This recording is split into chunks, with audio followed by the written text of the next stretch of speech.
பெண்கள் தொழாம இருக்கிறாங்க நிறைய இடங்கள்ல, ஆண்கள் தொழாம இருக்கிறாங்க. பெண்கள் சொல்லக்கூடிய சாட்டுக்கள் என்ன தெரியுமா?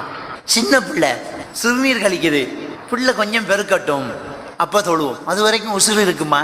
எப்படி நம்ம நம்புறது? எதை வச்சு சொல்றோம்? எவ்வளவு பொடுவோக்காக நாங்க எடுத்துக்கிட்ட இந்த தொழுகைய. சின்ன பிள்ளை வச்சிருக்காள் இல்லையா, என்ன சாட்டு சொன்னாலும் ஏற்றுக்க முடியாது. ஏன் தெரியுமா? ரசூலுல்லாஹி ஸல்லல்லாஹு அலைஹி வஸல்லம் ஒவ்வொன்றுக்கு நமக்கு விளக்கம் தந்துட்டாங்க. தொழுறதுக்கு வாங்க சொல்லியாச்சு, ரைட். இப்ப பார்த்தா புள்ள மூத்திரம் பிடிச்ச எங்க பட்ட தெரியா, இப்ப நேரம் இல்லை, இப்ப குளிச்சு உடுப்பு கழுவி அது காய வச்சு அதை போடணும், எல்லா உடுப்பும் மூத்திரம். இப்படி யோசிச்சா இது தொழாதவருடைய வேலை.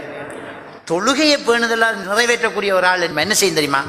எப்பெல்லாம் பிள்ளை சிறுநீர் கழிக்குதோ அப்பெல்லாம் அதுல தண்ணியை கொட்டி போட்டு போயிட்டே இருக்கு. எப்பவும் நான் தொழறடி அப்படி ஒரு பெண். அப்ப எப்பவுமே நாம தொழறடி அப்படி இருக்கணும் தொழுகை என்கிறது.